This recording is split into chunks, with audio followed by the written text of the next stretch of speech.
প্রায় 10 বছর আগে সালাউদ্দিন কাদের চৌধুরীকে মানবতা বিরোধী অপরাধের কারণে আম, হত্যা করা হয়।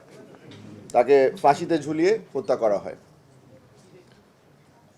শেখ হাসিনার এইম খালি একটাই ছিল, তার প্রতিপক্ষ যারা আছে, যারা জাতীয়তাবাদীতে বিশ্বাস করে, তাদেরকে যেভাবে করে হোক না কেন তার রাস্তা থেকে সরিয়ে দেওয়া।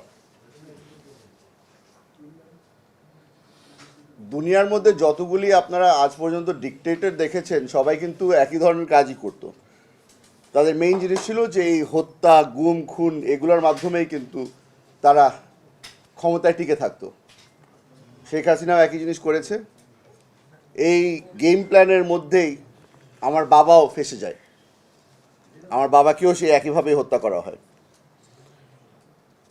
বাংলাদেশের গত 16 বছরের মধ্যে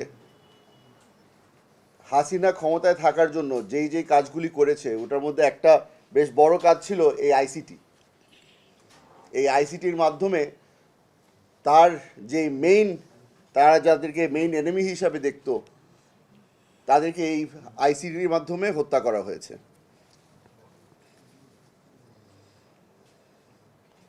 সালাউদ্দিন কাদের চৌধুরীকে যদি শেখ হাসিনা চেত, হয়তো একটা গুলি দিয়েই হত্যা করতে পারত, কিন্তু তার লক্ষণ কিন্তু ওটা ছিল না। তার লক্ষণ ছিল যে আব্বার যে লেগেসিটা আছে, আব্বার যে রাজনীতিটা আছে, সেটাকে ধ্বংস করে দেওয়া। আমার বাবা যেহেতু একজন ন্যাশনালিস্ট হিসেবে পরিচিত ছিল, তার এই চিন্তাধারাকে সে ধ্বংস করতে চেয়েছিল। এই আইসিটিটাও, আমরা যেই আইসিটির কথা বলছি, বহু বছর ধরে আমরা লড়াই করে এসেছি যে এই আইসিটিটা কি আসলে আদৌ কোনো ধরনের কোর্ট নাকি না, এটা প্রমাণ করার জন্য আমরা সক্ষমও হয়েছিলাম। এই বিচারপতিরা যারা আছেন, অথবা আমাদের আগের যে আইনমন্ত্রীরা ছিল, তাদেরকে যখনই আপনারা প্রশ্ন করতেন যে এই আইসিটিটা কি ইন্টারন্যাশনাল নাকি ডোমেস্টিক, তারা কিন্তু গোল পোস্ট নিয়ে দৌড়াদৌড়ি করতো। তাদেরকে যখন কোনো সময় জিজ্ঞেস করা হতো যে এটা বাংলাদেশের আইন কেন মেনে এই আইসিটি কাজ করছে না, তখন তারা বলতো যে না, এই আইসিটি একটা ইন্টারন্যাশনাল ক্রাইমস ট্রাইব্যুনাল, এটা ইন্টারন্যাশনাল মানের হচ্ছে।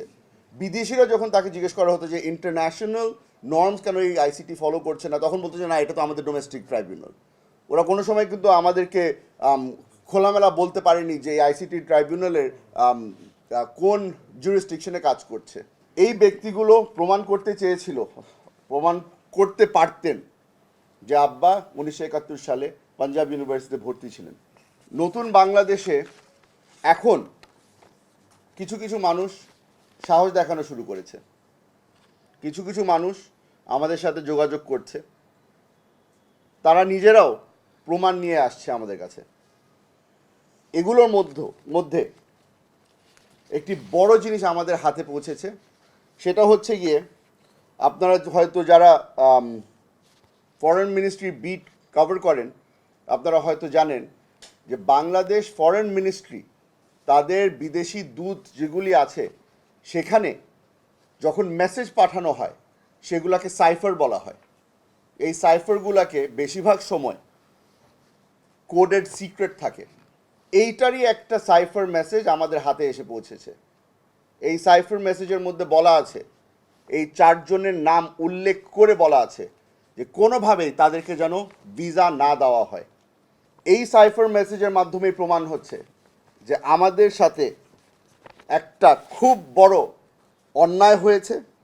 আমার বাবাকে তারা কোনোভাবেই ফেয়ার জাস্টিসের কাছে ধীরেও আনতে পারলো না। আমার বাবাকে হত্যা করা হয়েছে, এটা একটা জুডিশিয়াল মার্ডার ছিল, এবং এটার সাথে বাংলাদেশের আওয়ামী লীগ রেজিমের সরকার সরাসরি জড়িত ছিল। আমাদের কাছে অলরেডি যেই এভিডেন্স আছে, এই এভিডেন্স নিয়ে আমরা সরাসরি কিন্তু আবার হাইকোর্টে যেতে পারি। কিন্তু আমরা চাচ্ছি যে আমরা এই সরকার এবং এই বর্তমান জুডিশিয়ারিকে সম্মান দেখিয়ে তাদের সহযোগিতা নিয়েই আমরা আবার কোর্টে যাব। আশা করি আমরা প্রমাণ করতে পারবো যে সালাউদ্দিন কাদের চৌধুরী নির্দোষ ছিল এবং তাকে জুডিশিয়াল মার্ডার করা হয়েছে।